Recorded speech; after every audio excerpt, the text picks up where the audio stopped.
Hey guitar fans, Fili Filizzola here, and today I'm going to show you how to work on intervals the right way. Alright, so today we'll be focusing on thirds, but whatever we see today could be applied to any other intervals you're working on, and it's a good idea to expand to all the intervals. Alright, so the way most people practice intervals, and thirds is probably one of the first intervals you'll start practicing with, would sound something like this.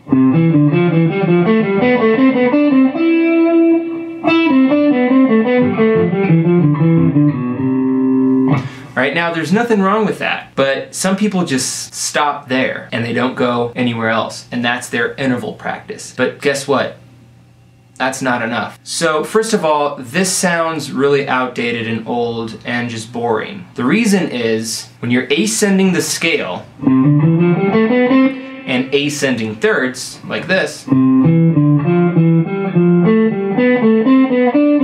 you're actually not adding any interesting flavor to that because you're going up a major third, C to E, and then on the next pair of thirds, you're going up those as well, D to F. Now there are two intervals here, the thirds, major third, but when you go from C to E and then E to D, you're actually descending a major second before you go up a third. So basically, when you're doing this, you're always playing a third, be it major or minor, and then descending a second, major second or minor second. So it actually doesn't sound too interesting. And on the other hand, when you're descending the scale and also descending thirds, you're also doing the same thing. You're going down a major third, E to C, and then on the next pair of thirds, you're actually going up a major second, so it's E to C, major third, and then you're going to go up to D, which is a major second, down a minor third, up a half step, minor second, down a minor third. So basically you're just working with thirds and seconds. Alright, now I'm going to show you a way to twist that around and add an interesting flavor. Alright, so first of all, we're going to change the directions. We're going to do the opposite. So when you're ascending the scale, you're actually now going to descend thirds. So you're going to start on the E. And you're going to go E, C, F, D, next pair, G, E, next A, F, B, G, C, A, D, B, E, C, so on and so forth. So, why is this more interesting than the other one? Well, check this out. Let's see what other interval we're playing here besides the third. So we have E to C, and then we're going to have F to D. Well, check that out. From C to F, you have a perfect fourth, and fourths are cool. Fourths are jazzy, funky, and it's always good to add some perfect fourths to your playing. So by doing this, inverting the order in which you're playing the thirds,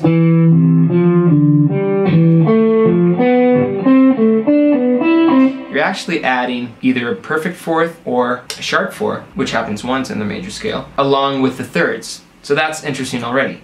So if we were to practice that, it would sound something like this. 1, 2, 3, 4.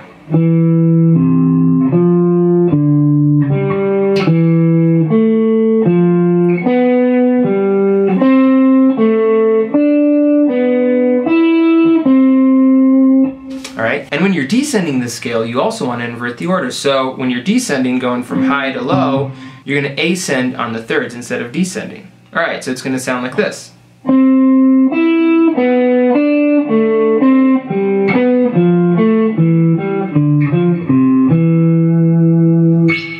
So what am I doing here? I'm descending, so I'm starting on the C and I'm going to go down, C, B, A, G, but I'm going to go up thirds, so C, E, B, D, A, C, G, B, and once again we're playing fourths here in between, so we're going C, E, and then from the E we're going down to the B, which is a fourth. Alright, so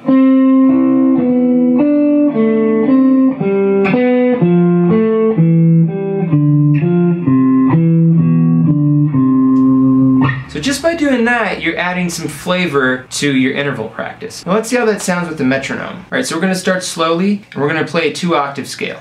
All right, let's go. 1, 2, 3, 4.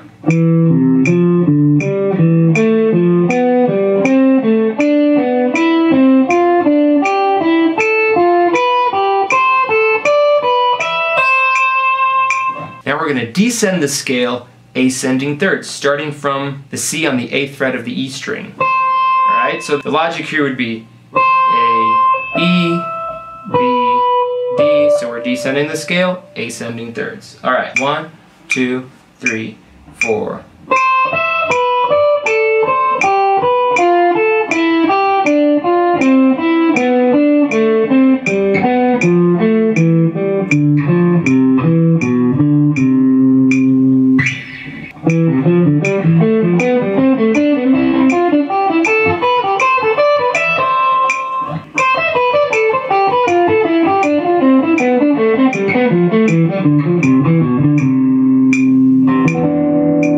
Alright, so that's the first thing you want to do to make your interval practice more interesting and add some flavor to it. So the next thing we're going to check out is varying the direction of every other pair of thirds. So for example, if we have C and E and D and F, what we're going to do now, whereas before we were either going up or down, now we're going to vary them. So we're going to go up one, down the other.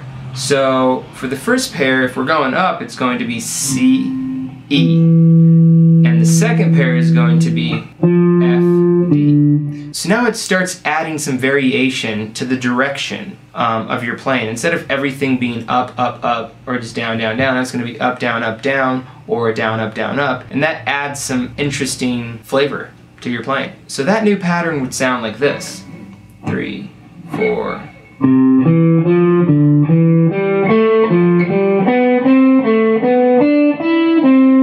So I like to visualize this using three little factors here. So we have one, whether you're ascending or descending the scale. All right, so am I going from low to high or high to low? The second would be an arrow going up or down, which represents the first third. So if I'm going up or down. And the next arrow, so the third factor, would be an arrow going up or down, letting me know which direction I'm going in that. So for example, I could be ascending the scale going up and down. So it would be ascending the scale, up the first third, down the second pair of thirds. All right? So it would be 3, 4.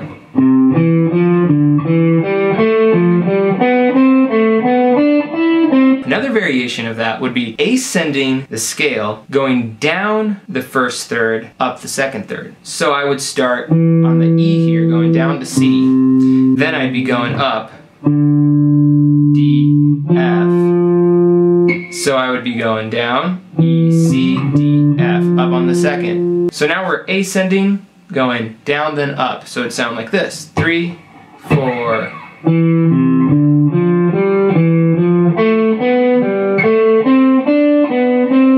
So on and so forth. And the other variation you could do is descending the scale, going up a third, down the next one. So it would be.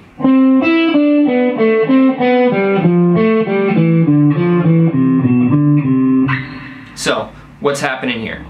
I'm going up the first third, C to E, down the next pair of thirds, D, B, then up the next pair of thirds, A, C, down B, G, up F, A, down G, E, up D, F, and down E, C. Alright, so I'm going up, down. So I'm descending, going up and down. Now I'm going to go descending, going down and up. So it would sound like this. 3, 4.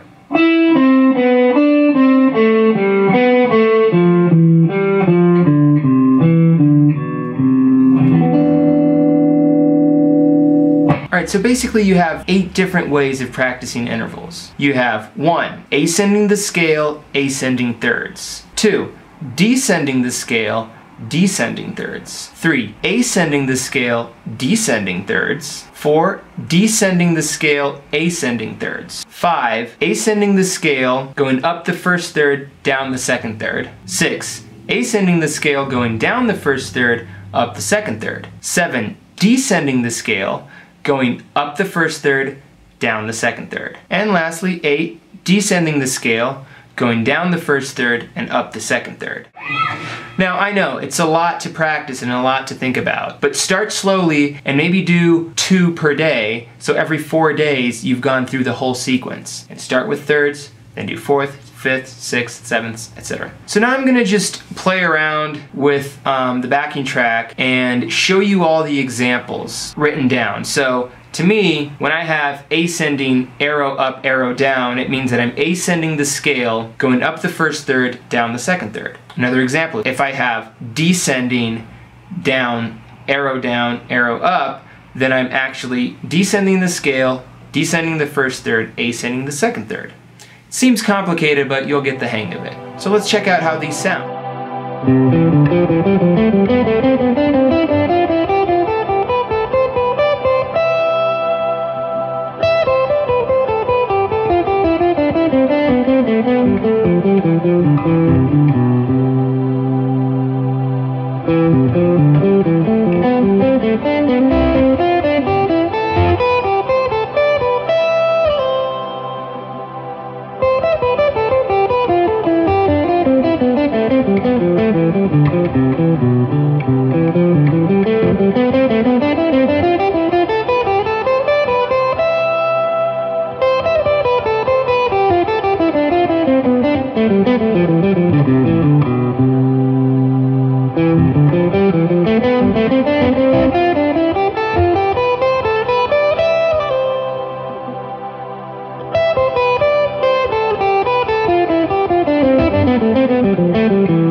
Thanks for watching. I hope you enjoyed it. If you did, please subscribe. Let me know what you think. Please let me know what you would like to learn. I would love to hear some feedback from you guys. Anything you're interested in, anything that has been on your mind or that you're having difficulty or trouble with, just let me know. Maybe I'll end up making a video lesson about that. So thank you very much. Have a good one, guys.